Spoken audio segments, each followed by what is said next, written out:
na sua visão, assim, eu fui lá conversar com ele, mas assim, você tem experiência de vivência de muitas empresas, né? Como na prática do trabalho, como consultor e hoje trabalhando no nosso grupo de educação. Para quem não sabe, o Jamberlin é nosso CEO do grupo, né? É um dos C-levels do grupo. E aí a pergunta é a seguinte, Jean, quais são as principais dificuldades que o pessoal de empresa familiar realmente encara na sua visão? Aí, nesse momento de sucessão, nesse momento de lidar, né? Primeiramente, né, eu acabo de descobrir porque que um dos filhos chegou perto de mim e falou, o Leandro falou que eu tenho que colar em você, né? Então já descobri qual é o filho, né? Então tudo bem. Agora você entendeu, né? Isso, então tá bom. Agora já descobri. Mas assim, qual foi o filho escolhido, né? Cola que o Jean é meu CEO, então se você vai colar comigo, então você é o próximo CEO. Então tá tudo bem.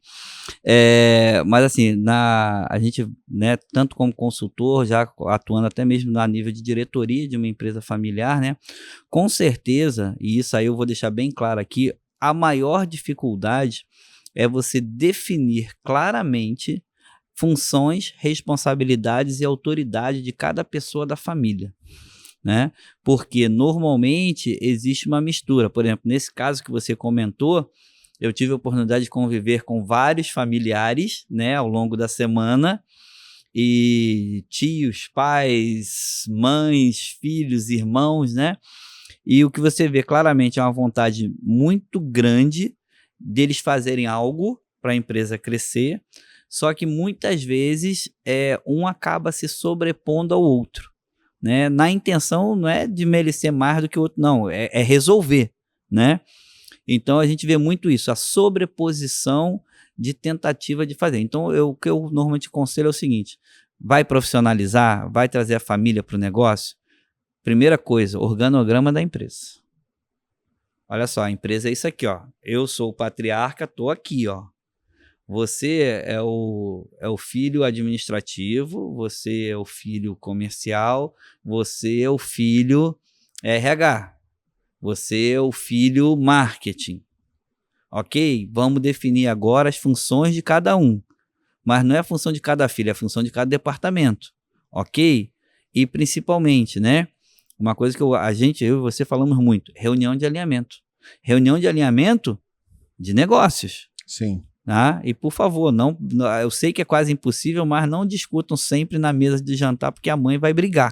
Nossa. Entendeu? Então, reunião de alinhamento para quê? Quem é o diretor de marketing poder falar com quem é o diretor comercial.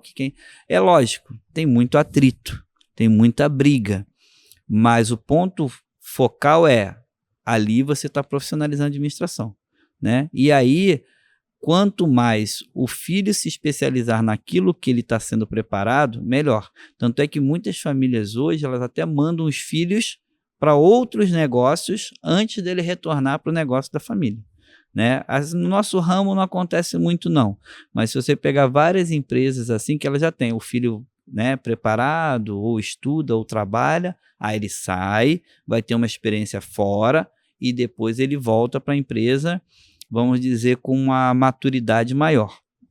Talvez no nosso segmento a gente pegue por causa disso, a gente pega os filhos, coloca para trabalhar com a gente e o moleque lá vai crescer sem nunca ter a visão de uma outra empresa, né? Então ele vai, às vezes isso causa problema também. Então às vezes quando um filho sai, a gente tem outros alunos, né? O filho foi ser médico, foi ser nutricionista e depois voltou para dentro do mercado, trazendo visões diferentes e às vezes até mais modernas, né? E ajudou o negócio a crescer, né? Então isso é importante. Como eu já vi o inverso, né? E, infelizmente nós tivemos um amigo que, uma fatalidade, né? Não está mais com a gente. Um filho médico e uma filha dentista, né? Fez odontologia. Nenhum dos dois tinha nenhuma experiência. Tentaram assumir o negócio, não conseguiram, venderam as lojas e continuaram a vida deles. Então, assim, a sucessão, ela tem que ser muito bem pensada. Como já aconteceu de ter gente que a pessoa que estava de frente da loja morreu por doença, e aí ficou pro irmão, aí ninguém planejou essa sucessão, aí no final apareceu o filho fora de casamento, deu um montão de merda. Sim, sim. Então, assim, essa organização precisa ser feita de verdade. E precisa ser planejada antes para que o negócio realmente possa dar resultado. Leandro, fala. Leandro, que eu queria aproveitar esse gancho que tu falou, que eu queria te perguntar, porque você também tem uma longa experiência nisso, né? Sobre como lidar, normalmente o patriarca, o pai, né? Digamos, o pai ou a mãe, né? Você acompanha, você mentora, né? E normalmente você dá algum conselho específico quando ele fala assim para você, eu não sei o que eu faço com meus filhos. Você dá algum conselho? Alguns já. Então, eu acho que o primeiro erro maior dos patriarcas, matriarcas e tal, é que, como foi muito difícil para eles, e eles gastaram muito tempo, muita energia e trabalharam muito, eles não querem essa vida para os filhos. Só que não tem outra profissão que os filhos vão ganhar tão bem como ganham no mercado. E aí, qual é o ponto? O ponto é, você, para o seu filho poder ficar no mercado, as escolhas que seu filho tem, o seu filho gostar de matemática está diretamente ligado a ele pegar um bom professor de matemática ao longo do ensino fundamental ou médio dele. A paixão dele que ele tiver por literatura vai ser por isso também.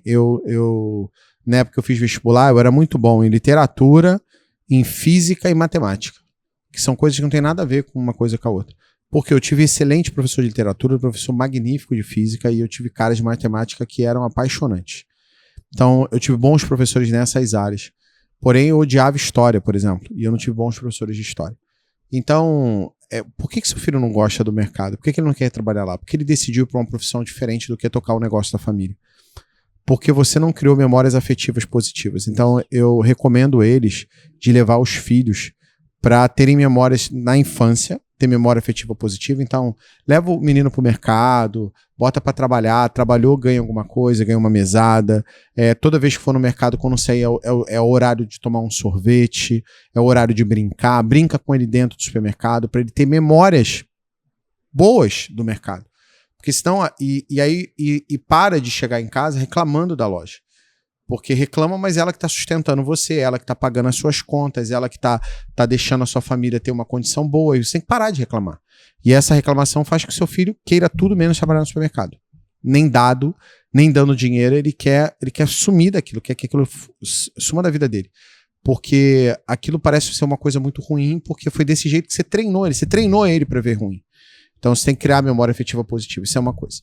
A outra é, o seu filho, ele não precisa fazer a coisa que ele é apaixonado. O seu filho é um adulto.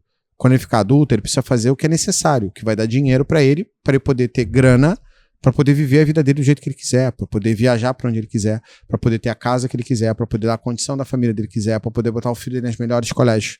Então, no final das contas, você precisa ter dinheiro. E o dinheiro, o supermercado pode proporcionar isso. Agora, ele não precisa ir para outra profissão. Ele precisa se especializar em supermercado, entender melhor sobre isso. Já que você trabalhou o suficiente para construir um pequeno império, ele tem que tocar isso daí. Então, meu conselho normalmente é ele lidar com isso, ter memórias afetivas positivas. A outra é quando a pessoa já é um pouco mais jovem, né? É começar a fazer a pessoa para participar das decisões. Deixar com que ela faça, deixar ela errar, deixar ela aprender com erro, elogiar quando ela estiver fazendo as coisas certas, dar algum grau de liberdade para ele tentar implementar as ideias malucas que ele tiver, mas é para isso, para que a pessoa queira ficar lá, para que quando você olha para o lado, você fala assim, eu tenho 3 filhos, mas tem um que vai ficar? Eu tenho 5 filhos, mas tem um que vai ficar? Porque muitas vezes eu vejo neném com 5, 7 filhos e ninguém quer ficar no mercado. Verdade. Aí eu falo assim, qual o futuro desse negócio? O futuro é que você vai vender a preço de banana para alguém lá na frente. Porque você, em algum momento, não vai ter energia nem força para tocar.